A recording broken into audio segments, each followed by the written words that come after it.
So what do you liken this to? Is this Garland just trying to be a human shield for the president? Like, what is this? Well, Garland's working with the deep state, who's working with the liberal mainstream media to try to indoctrinate into people's minds that there's no evidence. Buzzword bingo, baby. That was Republican Representative James Comer chiming in with his insane new conspiracy theory for why his impeachment of President Biden ultimately failed. And in classic Republican fashion, it was the damn deep state's fault and the liberal media and Hillary's emails. Surely those were the fundamental reasons the Biden impeachment failed. I mean, it couldn't have been anything else like a lack of any real evidence, right? We got like 3.5 minutes here. I mean, let's just do the impeachment. I mean, why continue to waste millions of dollars of the taxpayers' money if we're going to impeach because you believe you've shown he's committed a high crime and misdemeanor? What are you waiting on? Let's just do it. I mean, by the way, we got Chairman Jordan here also, the double chairman. Why aren't you guys calling for the vote in your committee? When is it going to happen? When can we tell the American people you're going to stop wasting their money and just call for the vote? When we dismantle the deep state? On impeachment. Gentlemen, yield? Sure. We don't do snap impeachments like you guys. We actually do the facts. We do oversight according to the Constitution. You're never going to call for it. Oh, you don't do snap impeachments? Really? Aren't you the committee whose first move when you got elected was to start an impeachment? You're never going to call for it. I mean, now you can predict. You can predict the future. How do you know? You guys only have 6 more months probably in power, right, until the election. So, are you gonna do it in 2 months? Are you gonna do it in 3 months? Like, tell the American people. Does the Constitution put a time limit on oversight? I didn't read that in the Constitution. That's right. There's no time limit in the Constitution. Just like there's no term or stupidity limits either. So if you believe you can't call for the impeachment now, then what you're admitting is you haven't yet proven that he's committed a high crime and misdemeanor. You haven't proven it yet. Otherwise, you would call for it, I assume. And you know what they say, when you assume, you make an ass out of the Republican Oversight Committee. But Jared Moskowitz here didn't even really need to do much to accomplish that, because this whole impeachment inquiry has been such a shameful sham from the beginning. It got so bad that Eric Swalwell had to make a top 10 TikTok within the hearings on why they're so ridiculous. Chairman, it's over. Time to pack it up. And I want to give you the top 10 reasons why impeachment is dead. Number 10, your key witness today is testifying from the slammer. Number 9, key evidence of a bribe that you all relied on.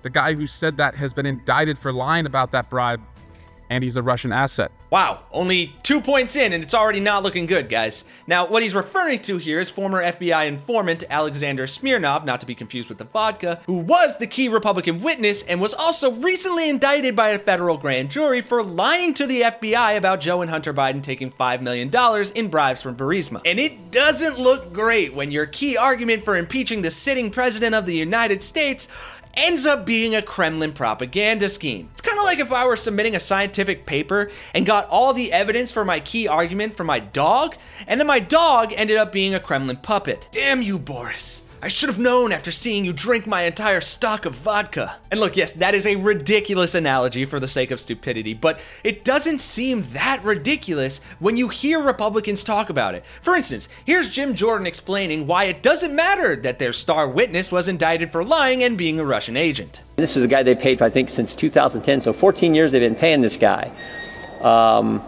And he's a trusted source, and now we find out when Smirnov lies to the FBI about President Biden, he gets indicted. I mean, go figure. So it doesn't change the fundamental facts. It doesn't change the facts. It does change the facts. Those are no longer facts. Those are not true. Classic liberal mainstream media. I mean, come on, guys. Have a little journalistic integrity. Just because my facts don't end up actually being facts doesn't mean that to me, they're not facts. And that's a fact. Involvement in a bribery scheme now that Alexander Smirnov is proven to have made it up, and it was based off Russian intelligence. Doesn't change the 4 fundamental facts. So that is one thing that Jim Jordan did actually say just a few weeks ago about that information from the FBI informant who is alleged to have made all of this up, saying that this is what Jordan said. This is the most corroborating evidence we have is that 1023 form, referring to the form that the FBI officials filled out while they were interviewing this informant. He said this is coming from a highly credible, confidential human source, and now we know that that is not true. And you would think it goes without saying that if the thing that corroborates your most important facts ends up being a lie,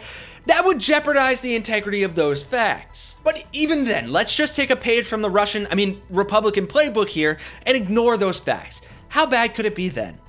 Number 8. Another key witness has been indicted as a Chinese agent. Key witness indicted as agent of China. Okay, your evidence is coming from dubious sources from two of America's greatest adversaries. We can still work with this, right? Number 7. During the Hunter Biden interview, Mr. Chairman, you didn't even stay for the whole time. Number 6. Chairman Jason Smith didn't show up at all to the Hunter Biden interview. Guys, it's your impeachment inquiry. That's like not showing up to your own birthday. Hunter Biden is at the crux of your case. Why are we not showing up and sticking around? Was it because you already knew that you had no case and all your information was based off Russian and Chinese lies? Actually, yeah. How long did you all know? I'm just asking questions.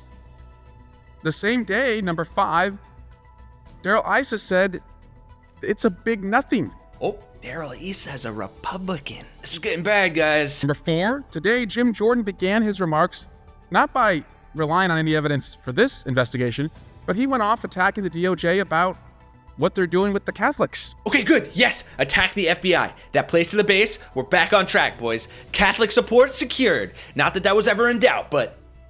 Number 3, you all still have not sent the articles of impeachment for the Mayorkas impeachment to the Senate. And that happened last month. Yeah, impeachment doesn't seem to be the House Oversight Committee's strong suit. So maybe we forget about trying to impeach the Homeland Security Secretary and just focus on the Biden one, because this needs a lot of work. Plus, none of your Senate Republican counterparts believe that Mayorkas' handling of the border constitutes high crimes and misdemeanors. So probably a good thing you didn't send that to the Senate. They have enough to deal with anyway right now, between not passing gun reform, not doing anything about the debt ceiling, not fixing healthcare, and banning TikTok. Number 2, you're now talking about a criminal referral, but if you had evidence for a criminal referral, then you have evidence to impeach somebody for high crimes and misdemeanors. And number 1, and I'm sorry to say this, Fox News isn't even carrying this today. In fact, one of their anchors, as they broke away 10 minutes in, said, this is the same hearing over and over and over. At what point are you going to fish or cut bait? Oh, God, Fox News stopped carrying it? It's over.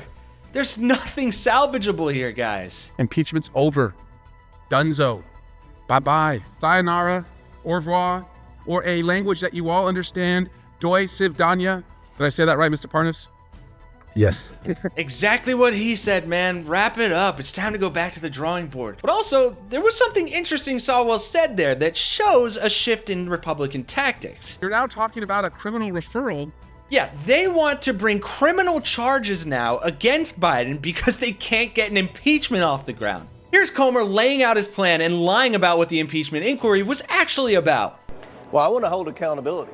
That's what we said all along. We said when we launched the investigation, we want to provide the truth to the American people and then provide real accountability. So what does real accountability look like? Does it look like impeaching Joe Biden in the House and then the Senate tabling it like they're going to do with the Merrick Garland impeachment? Or does it mean providing real criminal referrals to the Department of Justice? I think the latter. Look, I would vote to impeach Joe Biden right now. The impeachment inquiry was meant to give us more tools to be able to gather more information to be able to win in court when the Bidens challenged our lawful subpoenas. Oh, that's what the inquiry is about. That's why we're blowing all this taxpayer money. It was to gather all the evidence to then get it thrown out so that we could complain that the facts that don't matter do and the facts that do matter don't, so then we could use those facts as baseless claims to throw criminal charges at the president. God, I hate how much that actually makes sense to them. So now we want to hold accountability, and I believe that the best path to accountability is criminal referrals. And the best path to accountability is criminal referrals. Aren't you guys the ones that believe presidents are immune from criminal prosecution? So let's get this all straight and wrap it up here. It's not okay when it happens to your guy, but when given the opportunity, you will make things up, use foreign propaganda to bolster your case because made up evidence is the only kind you can get, drag out an inquiry and try to impeach every person you slightly disagree with, waste taxpayer money for months, and when you can't get your way, you'll just throw bogus criminal charges at the president after claiming Trump should have immunity from criminal prosecution, all to make it look like you were actually doing something the whole time. Mr. Comover, Those actions sound a lot to me like something that would be done by The deep state. Thanks for watching. Be sure to follow, like, and hit the notification bell as Really American keeps you up to date on all the Republican debauchery and news you need to know in this very important year. For Really American, I'm Kenny Hesse.